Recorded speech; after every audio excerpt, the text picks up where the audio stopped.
Scott Ogan coming to you here. So last week's video we talked about what's the hands, are they able to do in the golf swing, and we wanted to start getting into it because I hear a lot of people say, "Oh, I want to take my hands out of it," and I understand the idea that we want to rely less on timing. You know, that's our goal, not have so much timing in our swing. But the other thing we want to start thinking about is, you know, our hands are what are holding the golf club. They got to be doing something, or else we're never going to really become a really good player. And we might want to learn what they're doing correctly so we can actually deliver the club consistently, get the club face hitting the center, all right, and then control our angles so we have some targets. So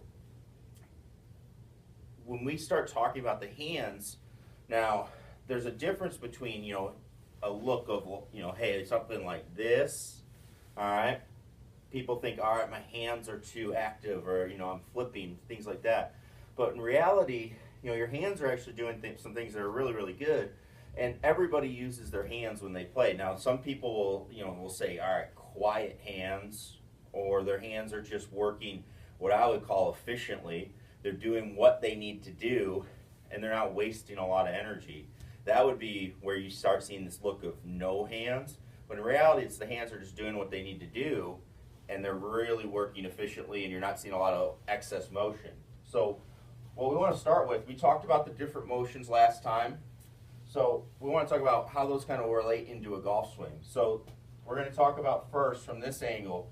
Now, a lot of times we come back, okay? Now we get the club into a good position at the top.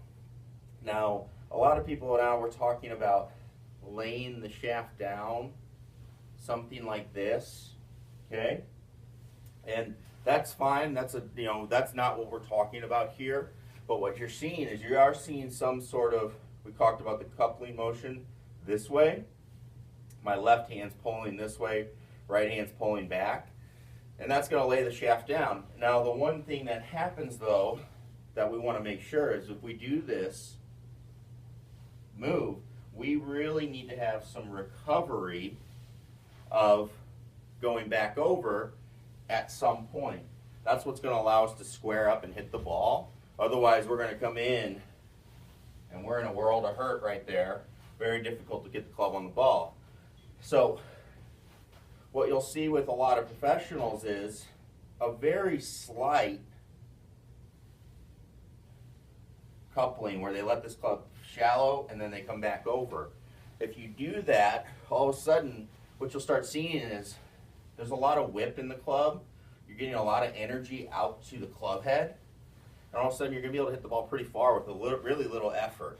And that's what we're looking for. Now, the thing that you want to remember is from this angle, you're looking at, there's a combination of something like this. Now, it depends on how big you want to make it. You know, like a Sergio Garcia that's over here, you know, he's already got this effect, so you're really going to just see him whip the club over and square it up. Some of the other players, like, you know, a David Toms or somebody like that, where they're really high, you might only see a little bit and then come over. It looks more like an over-the-top type of move when somebody like him's swinging it. But they're still doing the same things in their swing. So those are kind of the things that you want to start looking at from this angle. Now, the other thing that we'll see from this angle, we'll see somebody pulling their hands in, the effort to lead with the hands. Well, the only problem is there's two things that happen. One, it's really difficult to square the club, and that's where you start seeing this flipping motion. And the other thing that happens is, look at how high, I'm going to start with the club on the ground. I'm going to start pulling it down. Look at how high this club is above the ground. I've got to do something to get the club back down to the ball, and that's where we start letting our hands go, and they all of a sudden start getting out of control and doing what we don't want to do. So if we start understanding what we want to do, again, from this angle, it's here to here, or something of that nature, okay? From this angle, it's get it out. Get this club out, because then it can be wide. It can get back to the ground, And oh, by the way, look, my hands will lead into the ball. So it's here and out, combined with some good of the first one. If you combine with some good recovery here,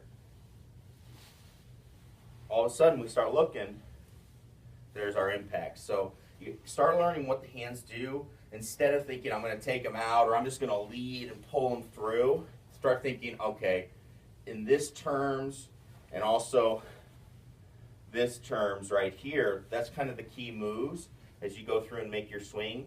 That'll let you, A, hit the ball more solid, compress it, all of that good stuff, put the club face on the ball squarely, hit better shots, hopefully shoot lower scores.